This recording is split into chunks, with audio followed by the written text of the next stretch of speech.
I could have screamed. I could have thrown my phone across the room, but I didn't. Because my mother was sitting right beside me at her kitchen table, very much alive, calmly sipping her morning tea as my brother's voice dripped through the speaker. Mom's gone, Sarah. Passed away last night around 11 p.m. Massive stroke. The doctor said it was quick. His voice was steady, rehearsed even. The funeral is set for Wednesday at Riverside Memorial. I've already made the arrangements. I glanced at my mother. She raised one eyebrow over the rim of her teacup, her eyes sharp and alert behind her reading glasses. She was 72, wore a lavender cardigan I'd bought her for Christmas, and had just finished a crossword puzzle in ink. She looked about as dead as a woman planning her garden for spring. I see, I said carefully, keeping my voice neutral. My hand trembled slightly as I reached for the speaker button, but I forced it steady. That's terrible news, Marcus. Yeah, well. He cleared his throat. Look, Sarah, I know this is hard, but we need to talk about Mom's estate. Jennifer and I have been going through her papers, and going through her papers? I interrupted. Already? Someone has to handle these things. His tone sharpened. You've been too busy with your little bookkeeping job to help Mom these past few years. Jennifer and I have been managing her finances, her medical appointments, everything. It's only right that we handle this too.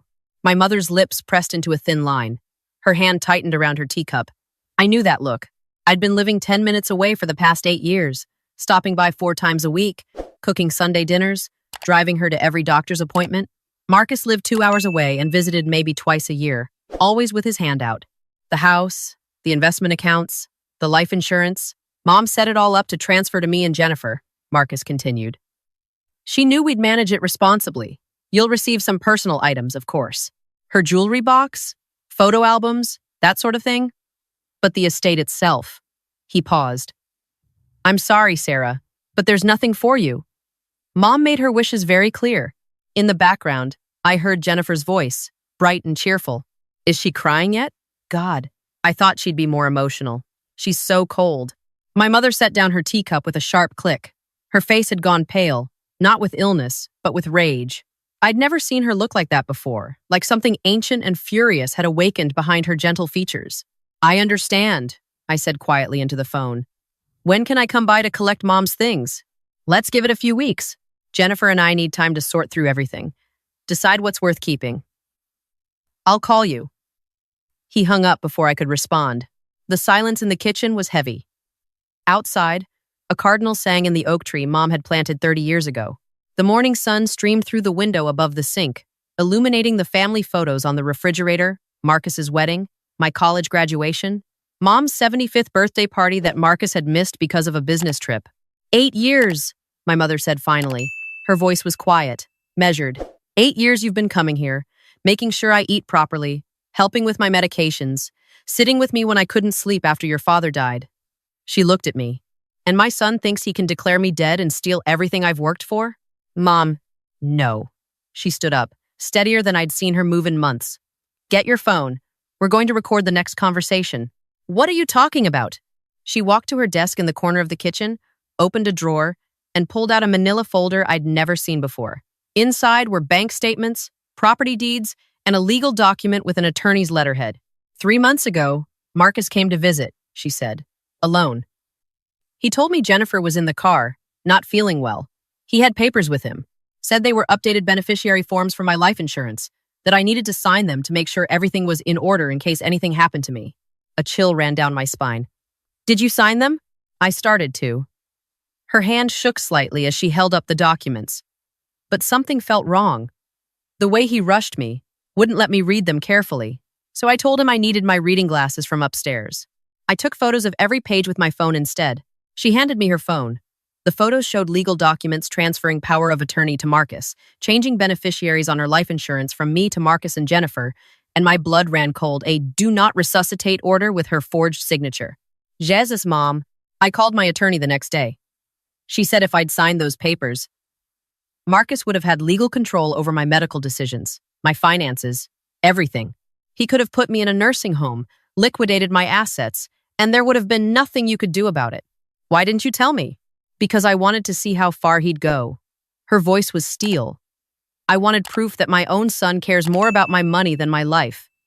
And now I have it. He just declared me dead, Sarah. Dead. To claim my estate while I'm sitting here drinking Earl Grey. My phone buzzed. A text from Marcus. Don't bother coming to the funeral. Jennifer thinks it would be too emotional for you. We'll scatter Mom's ashes privately. I'll send you a photo album. What do we do? I asked. Mom smiled. It wasn't a kind smile. We let him dig his grave deeper. Then we bury him in it.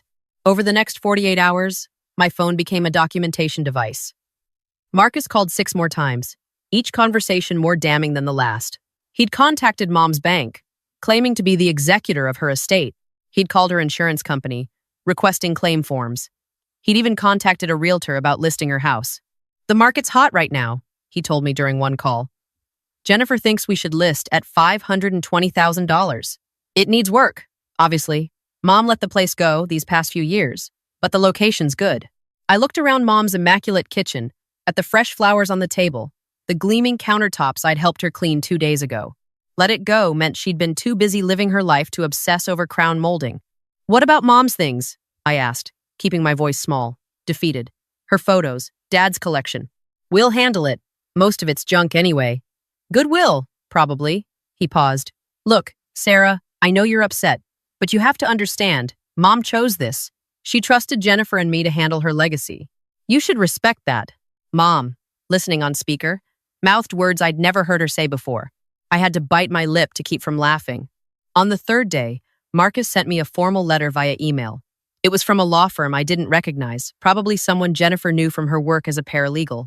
The letter stated that Margaret Elizabeth Caldwell, my mother, had passed away on Monday at 11:07 p.m., and that her estate would be settled according to her last will and testament, which left the bulk of her assets to her son, Marcus Caldwell, and daughter-in-law, Jennifer Caldwell. I was listed as receiving personal effects not exceeding $5,000 in value. They forged a will, Mom said flatly. That's a felony. Do you have your real will? At my attorney's office. Dated 6 months ago, witnessed, and notarized. Everything goes to you, with the exception of a $5,000 bequest to Marcus, the exact amount he borrowed from me 12 years ago and never repaid. I thought he'd appreciate the irony.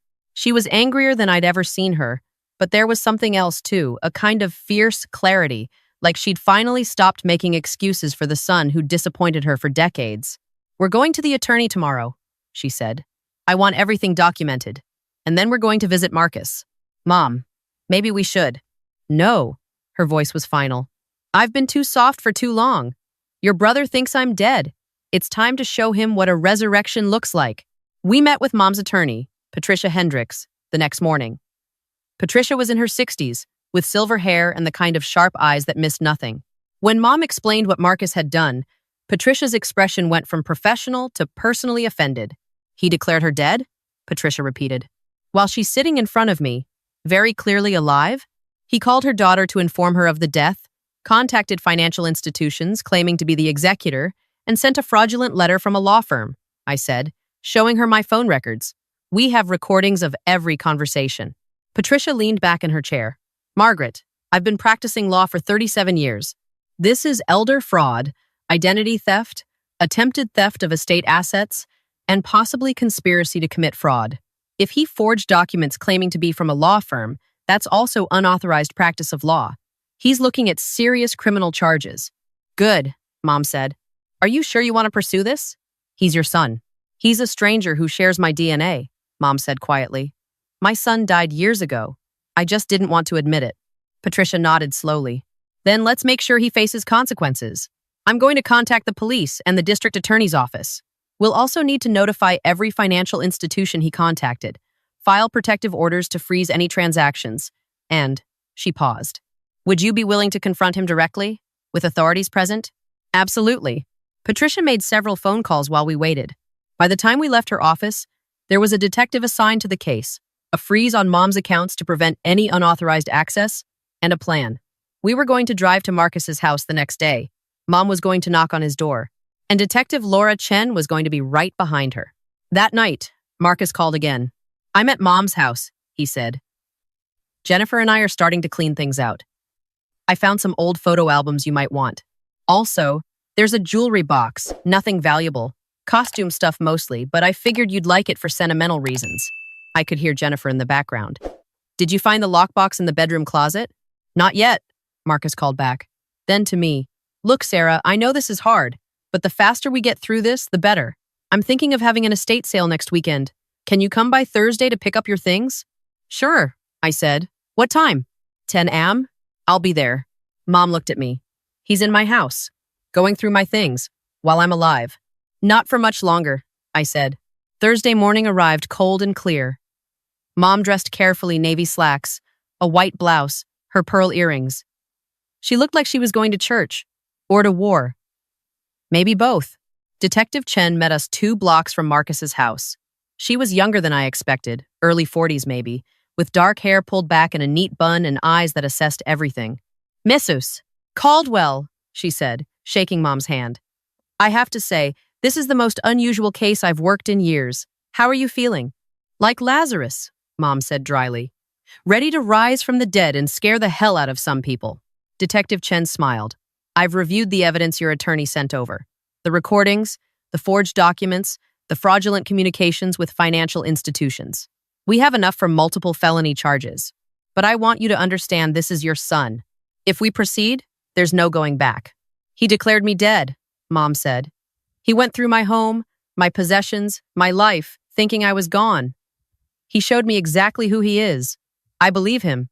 We drove to Marcus's house in separate cars. It was a large colonial in a nice subdivision, bought with money Marcus claimed came from his success in real estate. But Mom and I both knew came from a series of loans from our father that were never repaid. Jennifer's Mercedes sat in the driveway next to Marcus's BMW. Mom walked up to the front door. I stood beside her. Detective Chen waited by her unmarked car, hand near her badge. Mom rang the doorbell. I heard footsteps inside, then Jennifer's voice. Who is it? It's Sarah, I called. I'm here to pick up Mom's things. The door swung open. Jennifer stood there in yoga pants and a designer sweatshirt, her blonde hair in a high ponytail. Oh, Sarah. Come in. Marcus is upstairs going through. She stopped. Her face went sheet white. She was staring at my mother. Hello, Jennifer, Mom said pleasantly. I hope you don't mind me coming along. I wanted to see what you thought was worth keeping. Jennifer's mouth opened and closed. No sound came out. Her hand gripped the doorframe. Who is it? Marcus called from upstairs. Sarah? Marcus, Jennifer whispered. Marcus, you need to come down here. In a minute. I'm looking for that lockbox. Marcus. Now. We heard him coming down the stairs, still talking. Did you check the basement storage? Mom always hid important stuff in weird places. He reached the bottom of the stairs, saw us standing in his foyer, saw his mother, alive, looking at him with an expression I'd never seen before. He dropped the cardboard box he was carrying. Photo albums and jewelry boxes spilled across the floor. Mom? His voice cracked. But we were told. Who told you I was dead, Marcus? Mom asked. Her voice was calm, curious, like she was asking about the weather. The hospital called. And... Which hospital? His face flushed red. I don't. It was late. I was asleep. Try again, Detective Chen said, stepping into the doorway. She held up her badge. Detective Laura Chen, Fraud Division. Mr. Caldwell, I'd like to ask you some questions about claims you made regarding your mother's death. This is insane, Jennifer said, finding her voice. Marcus, don't say anything. They can't just... Mrs. Caldwell isn't dead, Detective Chen said. As you can clearly see, yet Mr. Caldwell here has spent the past 4 days informing financial institutions that she is attempting to access her accounts, and she gestured to the boxes of belongings entering her home and removing her property. We have a key, Marcus said weakly. Mom gave us a key. To use in emergencies, Mom said. Not to rob me while pretending I'm dead? We weren't robbing, this is a misunderstanding. Detective Chen pulled out her phone. I have recordings of phone calls you made to your sister, declaring your mother deceased. I have copies of emails you sent to banks and insurance companies, claiming to be the executor of a deceased person's estate. I have photographs you took inside your mother's home without permission, and I have a fraudulent letter from a law firm that doesn't exist. Marcus swayed slightly. Jennifer grabbed his arm. You also forged a will, Mom added. Patricia has the original, the one I actually signed. It's very different from the one you sent Sarah. Mom, please, Marcus said. His voice broke. I can explain. Explain how you declared me dead? We were. Jennifer's been stressed about money. And when you wouldn't, when you kept giving everything to Sarah, I gave Sarah nothing. Mom said sharply. Sarah earned my trust by being present, by caring. You wanted an inheritance? You should have tried being a son. We just needed help with the mortgage and… So you decided to kill me off? Her voice rose for the first time. To steal my home, my savings, my life insurance? To tell my daughter I was dead and scatter ashes that didn't exist? Jennifer started to cry. We didn't mean for it to go this far. Marcus just wanted to scare Sarah, to make her realize… Scare her? Detective Chen's voice cut through. You committed multiple felonies to scare someone? Mr. Caldwell, Mrs. Caldwell, she continued formally. I'm placing you both under arrest for fraud, identity theft, attempted theft, and forgery. You have the right to remain silent. Wait! Marcus held up his hands. Mom, please, don't do this. I'm your son. You can't. You stopped being my son when you declared me dead, Mom said quietly.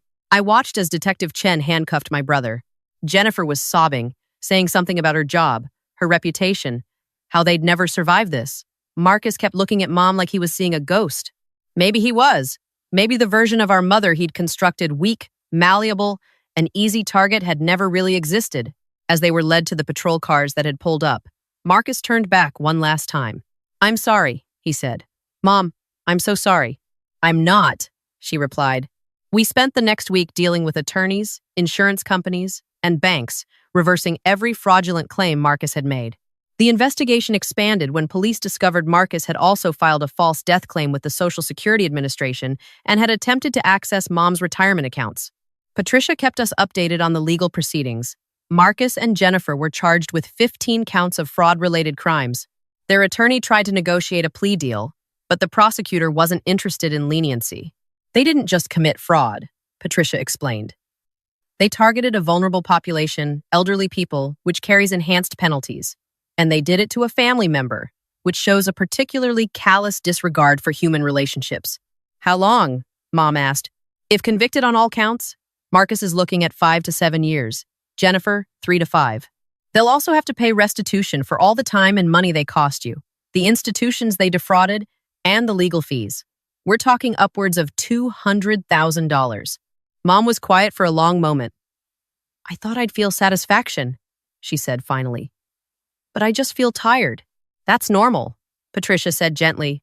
Grief for who you thought he was. The trial was set for 6 months later, but it never made it that far. Marcus's attorney convinced him to take a plea deal 3 years for Marcus, 18 months for Jennifer, plus restitution and probation. They had to sell their house to pay the court-ordered fees. On the day they were sentenced, I drove Mom to the courthouse. She insisted on being there. Marcus looked smaller than I remembered, diminished in his prison orange jumpsuit. When the judge asked if he had anything to say, he stood and turned to look at Mom. I became the very thing Dad always warned me not to be, he said quietly. Greedy, selfish. I'm sorry, Mom. I'm sorry, Sarah. I don't expect forgiveness. I just want you to know that I know what I did was unforgivable. The judge sentenced him without comment. Afterward, Mom and I sat in the courthouse parking lot. She stared out the window at the gray sky. Do you think he meant it? She asked. I don't know, I said honestly. Does it matter? No, she said after a moment. I suppose it doesn't. That evening, we had dinner at her kitchen table, just like we did 4 nights a week. Mom made her famous pot roast. We talked about her garden plans for spring, about the book club she'd joined, about anything except Marcus. As I was leaving, she handed me an envelope. What's this? My updated will, she said. Everything goes to you now, officially. Patricia has a copy. I wanted you to have one too. Mom, I'm 72, Sarah. Healthy, thank God, but realistic. When my time actually comes, I don't want any confusion. And I don't want you to have any doubt about how much I value what you've done for me. Not the caretaking, though, I appreciate that. But the love, the actual showing up. That's what inheritance should be about. I hugged her tight. She felt small in my arms, but strong, unbreakable. 6 months after the sentencing, I got a letter from Marcus. It was forwarded from the prison, approved by his attorney and the court. Sarah, it began. I don't expect you to read this. I don't expect anything from you ever again. But I needed to write it anyway. I've had a lot of time to think about what I did, why I did it. The therapist here says I have issues with entitlement, with believing I deserved things I didn't earn. She's right. I spent my whole life thinking Mom owed me something because I was her son. I never stopped to ask what I owed her, what I owed you. I'm not asking for forgiveness. I'm not even asking for you to write back. I just wanted you to know that I understand now, finally, what I destroyed. And I'll spend the rest of my life living with that. I hope Mom is well. I hope she's happy. I hope you both are. That's more than I deserve to hope for. But there it is. Marcus. I showed the letter to Mom. Do you want to respond? I asked. She read it twice, then folded it carefully and handed it back to me. No, she said. Let him sit with his choices. Maybe, in a few years, we'll see if he's truly changed. But right now, I'm done carrying the weight of his mistakes. She smiled at me, the same smile she'd had that first morning when Marcus called to declare her dead. I spent too much of my life trying to fix things that weren't mine to fix, she said. Your brother made his choices. He'll live with them. As for me, I'm choosing to live, really live, and I'm choosing to spend that life with the people who actually care whether I'm alive or dead. She raised her teacup. To resurrection, she said. I clinked my mug against hers. To resurrection. Outside, spring was beginning to bloom. Mom's garden was full of tulips and daffodils, bright against the dark earth. Life continuing. Despite everything. Maybe because of everything. Marcus had tried to bury her while she was still breathing. Instead, she'd buried his schemes, his fraud, his betrayal, and she'd emerged stronger, clearer, more herself than I'd seen her in years. Some people wait for death to distribute their love and resources. My mother chose to do it while she was alive, to the person who'd earned it, not through grand gestures or dramatic sacrifices, but through the quiet accumulation of presence, of showing up, of caring when it wasn't convenient. That, I learned, is what real inheritance looks like. Not money or property or things that can be taken, but the legacy of choosing people who choose you back, of building a life based on presence, not promises. Marcus got 3 years in prison, and the knowledge that he'd destroyed his relationship with his family over assets he was never entitled to in the first place. I got my mother, alive, vindicated, and free. I know which inheritance I'd choose, every single time.